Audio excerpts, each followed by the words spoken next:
সকালবেলা আমার এই ভিডিওটার এই কমেন্টটা আমার চোখে পড়লো। তো ভাবলাম কেননা এই কমেন্টের উপর একটু কাজ করা যাক। সাজার জন্য নিয়ে এসেছি একটা আয়না। এই আয়নাতে আমি নিজেকে দেখতে পাবো। কিন্তু আমার কাছে সাজার মতো কাজল তো করে নিয়েছি। এবার লাগাবো আইলাইনার। কিন্তু আইলাইনারের আগে বোধহয় আই শ্যাডো লাগাই। তো আগে লাগিয়ে নিই আই শ্যাডোটা। খুব লাইট কালারের লাগিয়েছি একটু, কারণ আমার অতটাও ডিপ কালার পছন্দ না, আর আমি খুবই কম সাজি। কিন্তু তাও লাগিয়েছি, যখন অডিয়েন্স যখন কমেন্ট করে একটু করতে হয়। কিন্তু এই আইলাইনার লাগাতে আমি আজ পর্যন্ত ঠিক করেছি কিন্তু আমি নির্ঘাত ব্যাগাটারা হবে, আমি একদম পুরো সিওর। আইলাইনার করা তো কমপ্লিট, আর আই থিঙ্ক যে আমার আইলাইনার দু সাইডেরই সমান আছে, জানি না কি আছে। এবার লাগাবো আমি মাস্কারা। আইয়ের মেকআপ অল টোটাল আমার কাছে সব কিছুই পাওয়া যাবে, কারণ আমার নাম তো অবভিয়াসলি নয়না না, আর নয়না মিন্স সুন্দর চোখ। আমি চোখ সাজাতে খুব বেশি ভালোবাসি। তো আমি মাস্কারাটা এখন লাগিয়ে নিই। আই থিঙ্ক ঠিকই লাগছে।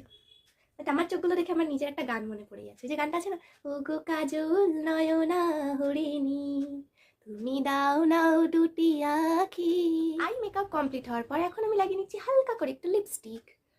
এটা হচ্ছে একদম মানে সবাই লাগায়। ব্লাশার লাগানো তো খুব জরুরি, কিন্তু আমার কাছে তো ব্লাশার নেই, কারণ আমার কাছে ফাউন্ডেশন, কনসিলার, ব্লাশার কিচ্ছুই নেই। তো ব্লাশারের পরিবর্তে লিপস্টিক তো লাগানো যেতেই পারে, ওই আর কি, যেভাবে হোক কাজ সেরে দেওয়া। তো আমি ব্লাশারের পরিবর্তে হালকা করে একটু লিপস্টিক লাগিয়ে নিই। ঝুমকা বরেলি ওয়ালা কানো মে এসা ডালা। এই ঝুমকাটা কিন্তু আমার খুব ফেভারিট, কারণ এর উপরে এত সুন্দর মিনাকারির কাজ করা আছে না, তার জন্য এই ঝুমকাটা আমার অলওয়েজ ফেভারিট। আর এটা আমি গিফটে পাবো আমার ঝুমকা, আর এটা আমার অলওয়েজ ফেভারিট একটা ঝুমকা। তো আমি যে ড্রেসটা পরবো ভাবলাম, তার সাথে আমার মনে হলো এটা আই থিঙ্ক ভালো মানাবে, তো ওর জন্যই আমি পরে নিলাম। এবার ড্রেস পরার পালা, এক্ষুনি পরে আসি। আমি পুরো রেডি। কিন্তু চুলটা কি করবো সেটাই বুঝতে পারছি না। যখন কিছু বুঝতেই পারছি না তখন খোলাই রেখে দিই। আই থিঙ্ক ভালো লাগবে, জানি না ঠিক আমি। হ্যাঁ, আই থিঙ্ক ভালো লাগছে। আই থিঙ্ক আপনারা চট করে কমেন্টে লিখুন যে কেমন লাগছে। আই থিঙ্ক ভালো লাগছে, কিন্তু চশমাটা চশমাটা খসে গেলে, ভুলে গেছি তারপরে লিরিক্সটা ছেড়া।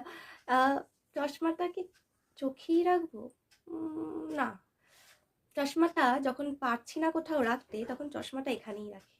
আই থিঙ্ক এবার লুকটা একদম ঠিক এসেছে কি, তাই তো? আর নিয়ে চলে এসেছি আমার এই অস্ত্রটাকে, এটা আমার অস্ত্রই একটা। তো এটা নিয়ে আমি এখন গান বাজানো শুরু করব। আর আমার গানের ভিডিওটা দেখতে হলে আমার আরেকটা চ্যানেল নয়নাতে গিয়ে এক্ষুনি সাবস্ক্রাইব করে নাও, আর ওখানে আমি আমার গানটা ছেড়েও রেখেছি। আর এছাড়াও আমার ফেসবুক, ইনস্টাগ্রামেও তুমি গানটা অ্যাভেলেবেল পেয়ে যাবে। যদি দেখতে চাও তাহলে তাড়াতাড়ি যাও। বাই।